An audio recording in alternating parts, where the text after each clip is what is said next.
The President of the United States, Donald Trump, has made a significant announcement. Starting March 12th, all steel and aluminum entering the country, including imports from Canada, will be subjected to a substantial 25% tariff. This decision has sent shockwaves across the border, leaving Canadian officials, businesses, and everyday citizens deeply unsettled. Concerns are mounting about the potential disruption to the economy and the strain this could place on the relationship between the two nations. However, it's not just Canada that's raising alarms. American business leaders, economists, and politicians are also voicing their apprehensions, warning that this could backfire on the U.S. economy. So, why steel and aluminum? If you've ever seen a car, you've witnessed these metals in action. The average vehicle contains approximately 900 to 1,500 pounds of steel and an additional 250 pounds of aluminum, found in everything from body panels to engine blocks. This is where Canada plays a crucial role, as it is the largest supplier of these materials to the U.S., providing over half of America's aluminum and nearly one-fifth of its steel. When the 25% tariff was implemented, it was akin to slapping a massive Pay More sticker on every car manufactured in the U.S., drastically increasing production costs. Depending on the model and materials used, the expense of building a single vehicle surged by anywhere from $800 to $3,000. When you aggregate that across the entire industry, it translates to an additional $22.4 billion in costs for U.S. automakers. Major players like Ford felt the pressure, reporting an extra $1 billion annually in manufacturing costs due to the tariffs, which compelled them to raise prices on some of their best-selling models. General Motors and Stellantis, formerly Fiat Chrysler, also faced challenges, cutting production in certain plants and even relocating some operations overseas to evade rising expenses. The situation is further complicated by the intricate nature of the North American auto industry, where constructing a single vehicle often involves parts and materials crossing the U.S.-Canada border multiple times. For instance, an engine block might be cast in Canada, shipped to the U.S. for finishing, sent back to Canada for additional parts, and finally returned to the U.S. for assembly. The tariffs disrupted this seamless process, resulting in increased costs and paperwork at every border crossing. Companies were forced to scramble for new suppliers, often at higher prices, leading to delays in the tightly scheduled production process. Investment in new factories or equipment has also been stifled due to the unpredictable nature of trade policy, leaving many automakers hesitant to commit resources. Before these tariffs were enacted, the U.S. imported a staggering $31.2 billion worth of Canadian-made cars annually, making Canada its top auto trade partner. With rising costs and escalating trade tensions, some automakers are reconsidering their sourcing strategies, which could jeopardize American auto jobs. It's not just car buyers who are feeling the impact, workers are too. The Center for Automotive Research warns that as factories scale back production to manage increased costs, up to 45,000 American auto jobs could be at risk. Meanwhile, Canadians are not taking this lightly. The tariffs have ignited a surge of national pride, prompting many to reevaluate their relationship with the U.S. Some Canadians are even canceling their travel plans to America, frustrated by President Trump's remarks, including his offhand comments about Canada potentially becoming the 51st state. Travel expert Mackenzie McMillan has observed this shift firsthand, noting a significant decline in travel bookings to the U.S., attributing the drop to escalating political tensions. This isn't merely about empty hotel rooms and quieter shopping malls. If Canadian travel to the U.S. decreases by just 10%, American businesses could face losses of around $2.1 billion and approximately 14,000 jobs. On the political front, Chrystia Freeland, Canada's former Deputy Prime Minister, and now a prominent figure in the Liberal Party, has been vocal about her stance. She has labeled Trump's tariffs a blatant betrayal and likened them to economic warfare, cautioning about the severe repercussions they could have on Canada's economy. In a recent interview, Freeland recounted a moment from past negotiations with Trump, where he dubbed her the killer due to her fierce negotiating skills.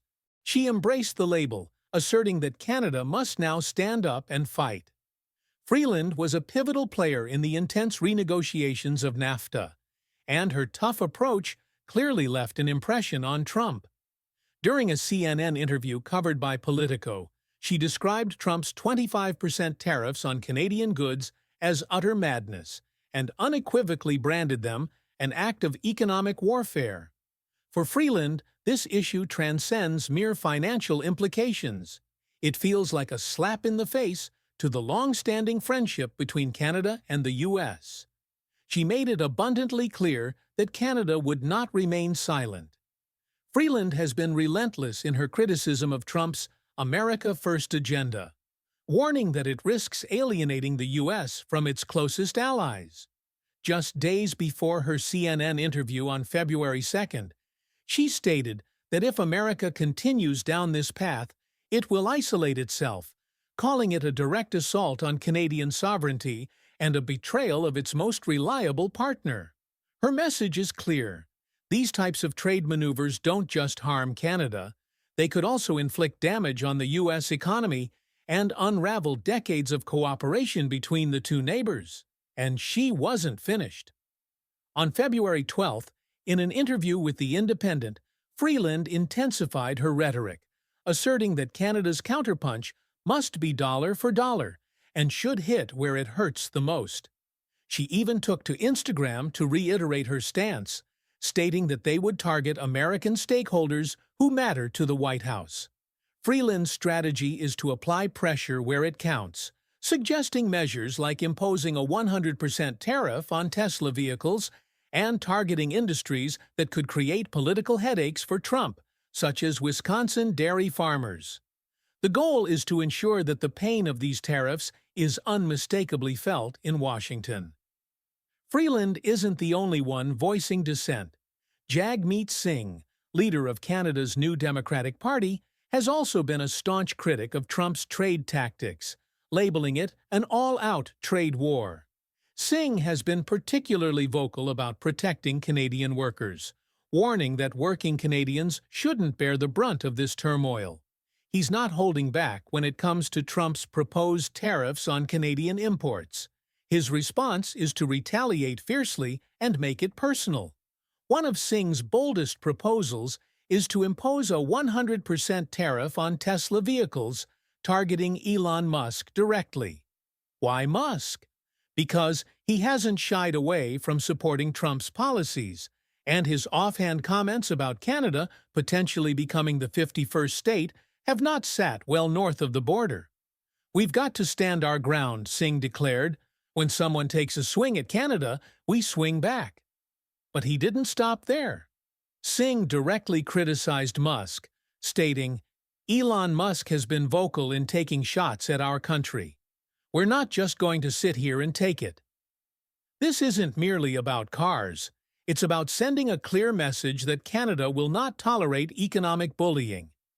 At the same time, Singh is considering the impact on Canadian consumers, advocating for a $10,000 rebate on Canadian-made electric vehicles to encourage buyers to choose local products over American imports.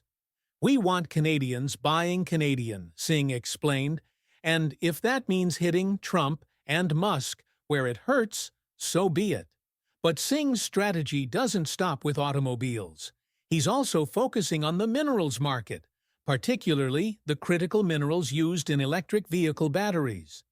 He has proposed the idea of halting exports of these resources to the U.S., a move that would strike at the heart of Tesla and other American manufacturers' supply chains. "We have leverage, and it's time we use it," Singh asserted. Meanwhile, on the other side of the political spectrum, Pierre Poilievre, leader of Canada's Conservative Party, is also voicing opposition to the tariffs, albeit with a different focus. At a packed rally in Ottawa, Poilievre made it clear that Canada will never become the 51st state. His plan includes a Canada First agenda, which emphasizes increasing military spending, incorporating patriotic language into citizenship oaths, and reducing heavy economic reliance on the U.S. by diversifying energy and trade partnerships. This heated debate unfolds as Tesla's presence in Canada continues to expand. In recent years, the company has experienced fluctuating sales, influenced by everything from changing consumer demand to supply chain disruptions and global economic shifts. Tesla's journey through the Canadian market has been anything but dull.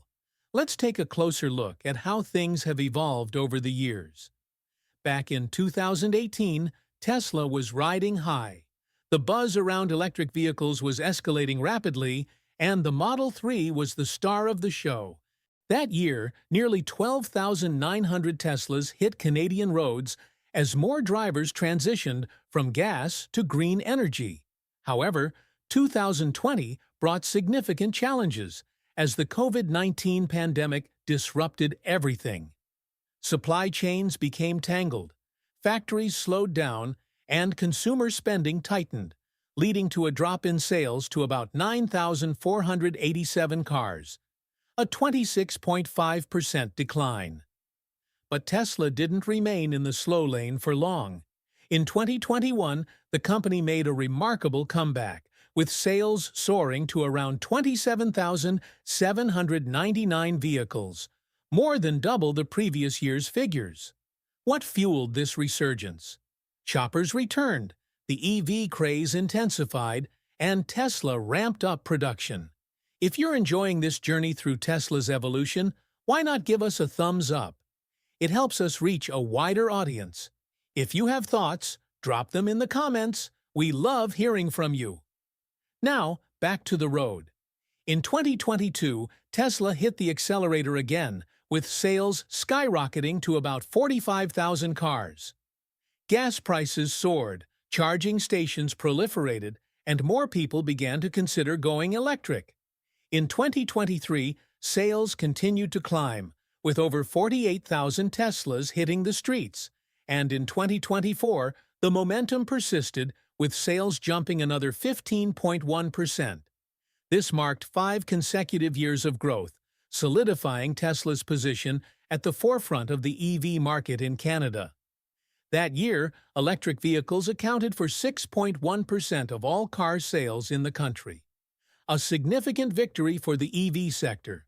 However, early 2025 threw a curveball as Tesla's sales in Canada plummeted by a staggering 70% from December 2024 to January 2025. What caused this sudden decline? Some speculate that the escalating tensions between the U.S. and Canada may be a factor, particularly with all the discussions surrounding tariffs and trade disputes. But let's not jump to conclusions just yet. January is typically a peculiar month for car sales, and sometimes it's just the winter blues. Tesla's rocky start to 2025 wasn't solely due to seasonal slumps. Larger forces were at play. First, government incentives that once made purchasing a Tesla more affordable began to disappear. The federal EV rebate program was abruptly paused, and some provinces adjusted their own incentives, leaving buyers without those enticing discounts. Then came Tesla's price hike in January 2025. Without the rebates, the cost of owning a new Tesla surged dramatically by as much as $21,000 in Quebec and $18,000 in British Columbia, the provinces where electric cars are most popular. It's no surprise that some consumers decided to hold off on their purchases. But stepping back from Tesla for a moment, there's a much broader picture to consider: the intricate and complex economic relationship between the United States and Canada. These two neighbors aren't just geographically close.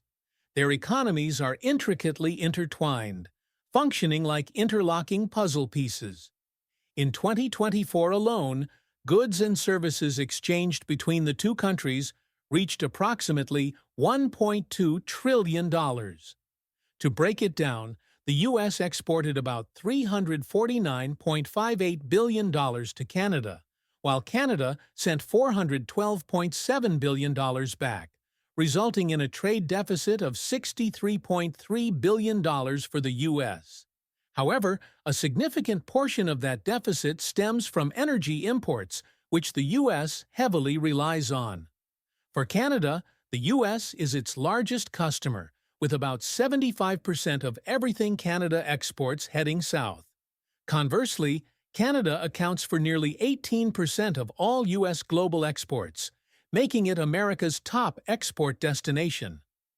Unlike trade with countries like China or Mexico, which can often be lopsided, the U.S.-Canada relationship resembles a balanced seesaw, with both nations trading similar types of goods and relying heavily on this reciprocal exchange. This close connection was further solidified with the United States-Mexico-Canada Agreement, USMCA, which replaced NAFTA in 2020. The USMCA not only modernized outdated trade rules, but also ensured that industries such as auto manufacturing, dairy, and energy had clearer protections and smoother operations across borders. Here's why this matters. Over 2 million American jobs depend on trade with Canada. So, even though the U.S. economy is larger overall, its factories, energy grid, and major supply chains still lean heavily on its northern neighbor. When it comes to trade between the United States and Canada, it's not just about swapping maple syrup for hamburgers. These two countries are deeply interconnected across significant industries. Let's break it down further. In the energy sector, Canada is essential to keeping America powered. Think of Canada as America's energy ally, always ready with a full tank. In 2024, the U.S. imported about $180 billion worth of Canadian energy, accounting for nearly 44% of all U.S. energy imports. That's a substantial portion of the pie, with more than half of the crude oil the U.S. brings in sourced from Canada. Why? Because many American refineries, particularly in the Midwest, are specifically designed to process Canada's heavy crude oil. Without it, these refineries would struggle to maintain operations. But it's not just oil. Canada also supplies vast amounts of natural gas and electricity to the U.S. states like New York, Michigan, and Minnesota, rely on Canadian electricity to keep their lights on. Now, here's the kicker. If something were to disrupt this energy flow, the consequences would be dire. Gas prices in the U.S. could skyrocket by up to 30%, and energy shortages could ripple across the nation. Alternative sources, such as the Middle East or Venezuela, wouldn't be able to fill the gap quickly enough. In the automotive sector, the cross-border car factory is a reality. When you hop into your vehicle, there's a good chance it has already traveled quite a distance before reaching the dealership. The U.S. and Canada's automotive industries are so closely linked that they essentially operate as one massive assembly line stretching across the border. Here's how it works. More than 75% of cars manufactured in Canada end up in U.S. driveways, while about 60% of car parts produced in the U.S. are sent to Canada for final assembly. This isn't a one-and-done deal. Some components cross the border up to 6 times before a car is fully assembled. One of the busiest routes for this back and forth is the Detroit-Windsor corridor, where over 2.3 million vehicles cross the border each year.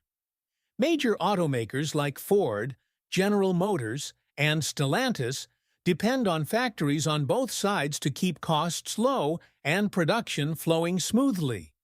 This highly integrated system means that if one side encounters a problem, be it supply chain disruptions or trade disputes, both countries feel the impact. It's like a giant game of Jenga. Pull out the wrong block, and the entire structure could wobble. When trade between the U.S. and Canada is functioning smoothly, it's like a well-oiled machine. But what happens when that machine starts to break down? Car prices could escalate rapidly. Imagine going car shopping and suddenly seeing prices soar by $4,000. Sounds harsh, right? That's precisely what experts predict could occur if a 25% tariff is imposed on Canadian-made auto parts. Since American automakers heavily rely on components from Canada, adding new fees would inflate production costs, and guess who ends up paying the price? That's right, the consumer. It's not just about car prices either. If trade becomes complicated due to tariffs or stricter border regulations, it could slow down the entire production process.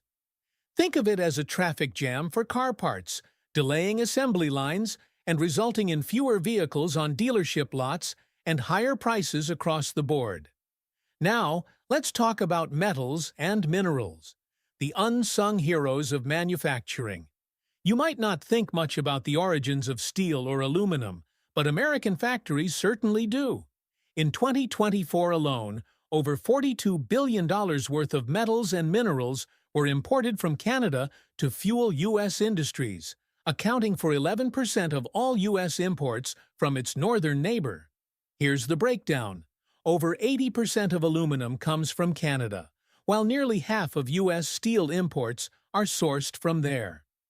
Rare earth minerals, essential for producing everything from smartphones to fighter jets, are also supplied by Canada. Additionally, Canada is a key provider of copper and nickel, vital for constructing electric vehicles, solar panels, and even skyscrapers.